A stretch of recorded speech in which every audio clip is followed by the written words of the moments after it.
Hey, it's Andrea here with you in this episode, and today we're going to be talking about fear in motherhood.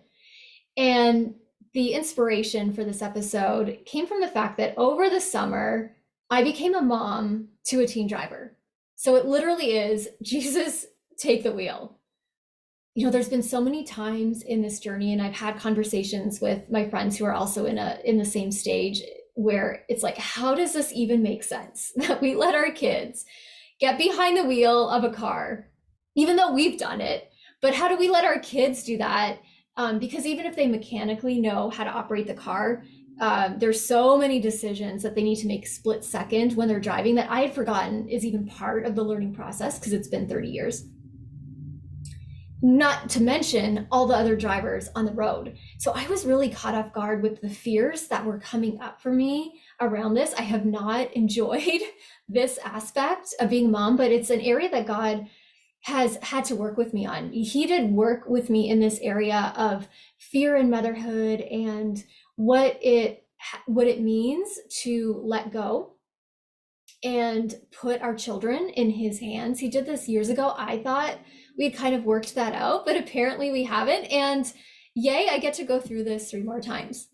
So let's talk a little bit more about fear in motherhood. And I want to start by talking about the different stages of motherhood and the fears that can come up for us around these stages. So first one happens right in pregnancy.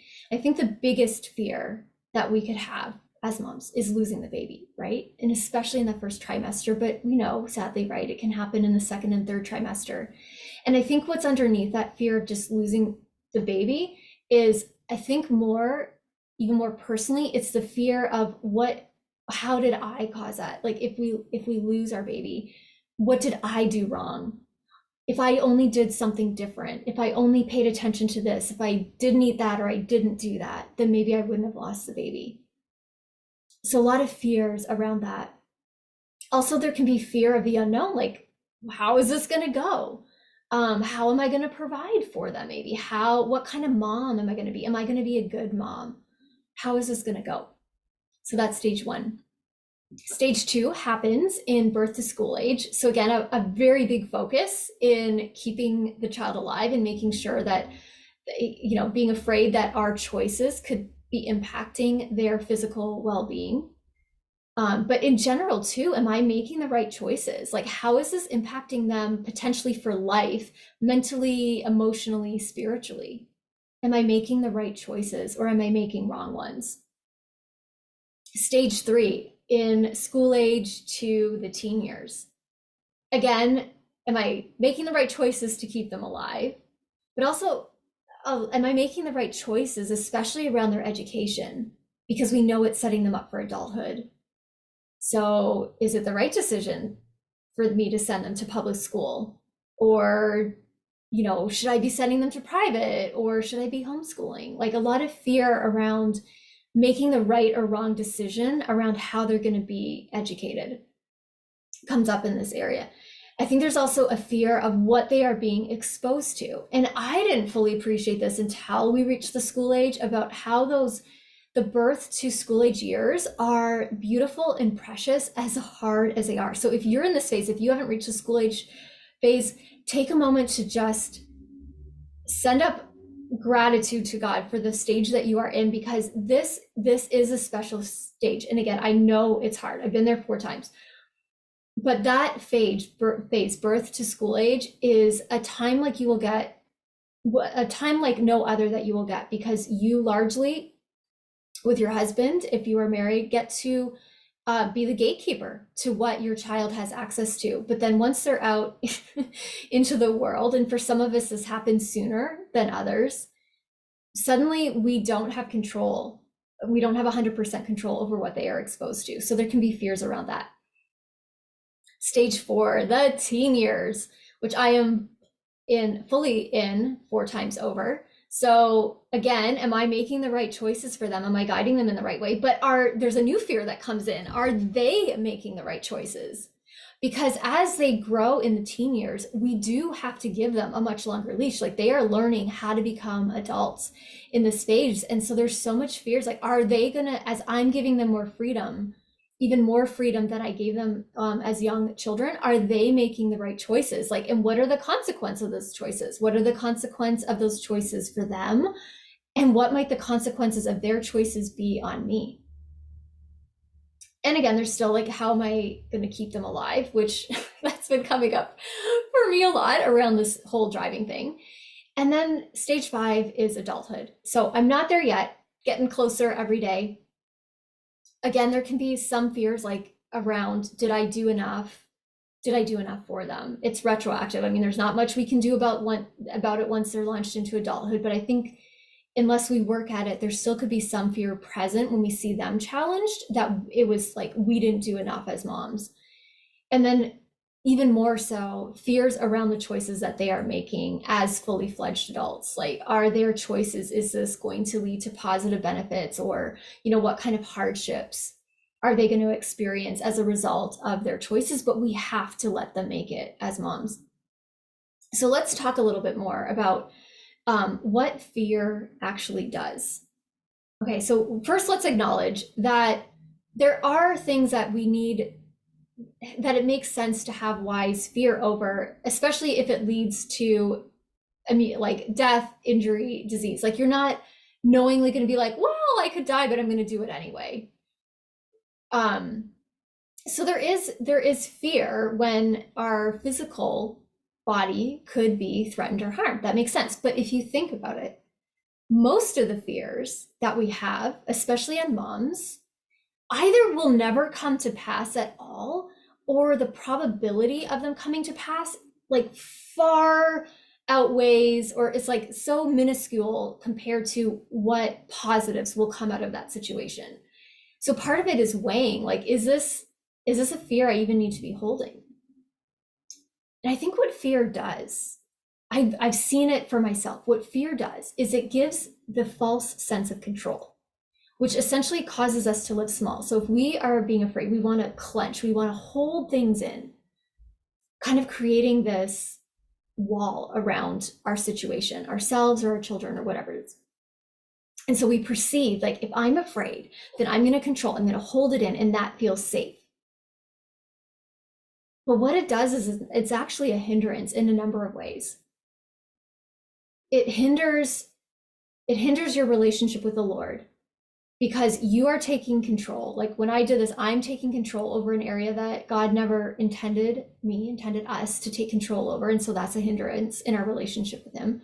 But it also can hinder our children too, because as they are very bright, they pick up on our emotions and our perceptions. And so if they're perceiving that we're afraid of something, they absolutely will pick up on that from us. Like, oh, I need to be afraid of this. I need to live small. Like, I need to stay safe. So it actually prevents them from growing in beautiful ways. And again, keeping in mind, most of the fears that we hold are never going to come to pass, or the fear is so minimal, the positives of that situation are going to far outweigh what potentially could happen. But let's talk about what faith does now. Okay, so the opposite of that. So we have fear, which is very hindering, controlling. It's not the way that God would have us live, because we have so many scriptures saying, do not be afraid. So what does faith do? It puts control where it needs to be, which is in God's hands. It's learning, especially in our role of moms, learning to release our fears as mothers is saying, Lord, I'm acknowledging that you are the one that's in control. I'm not in control here. Yes, I need to make wise decisions with your guidance, but Lord, ultimately you are in control. You hold my child's life in your very capable hands, far better than I could on my own. And you've got it anyway. It's all about according to his plan and his will, and on the eternal perspective. So faith allows us to trust in him more. It's like this, like deep breath. Like, I don't need to control the situation. I just need to trust. I need to look to the Lord for guidance.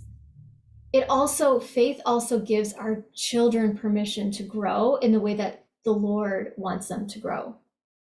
Because again, it's putting them in his hands, which is the best place that they could be. So one thing that can be helpful to be asking yourself as you're figuring this out is, so if you notice that there is, you may even want to do this, is identify some areas where there's fear present in your role as a mom. And then ask, is this more about me and my desire to control the situation? Is it more about me? Or is there a very real, legitimate fear here where my child's life is literally in peril, like where they could die or they could get sick, like in this next moment, like where it literally will come to pass?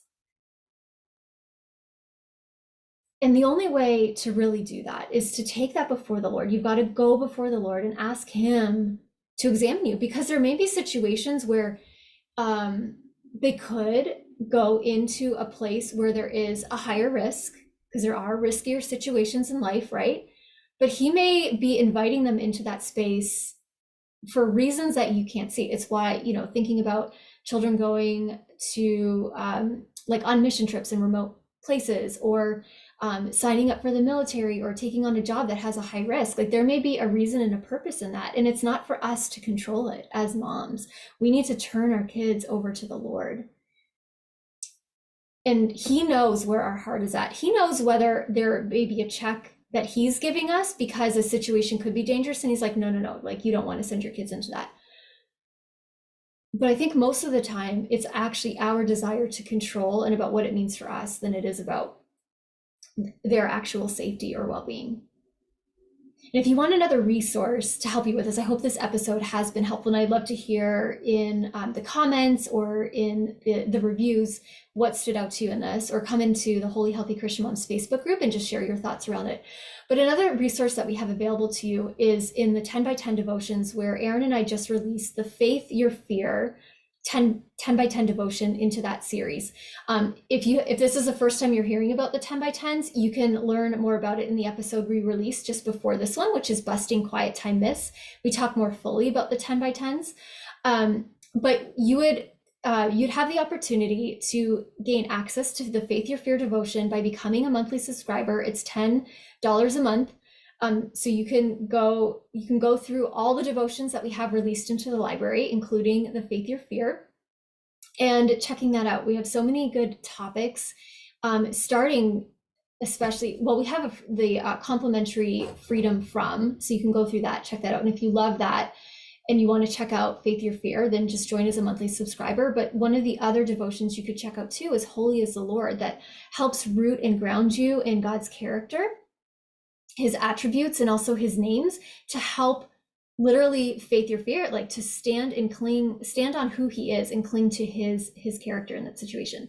So all those links for you are in the show notes. And again, we just love to hear your feedback on this, like what it stirred up for you, and whether it helped kind of release a fear that you may have been hanging on to as a mom.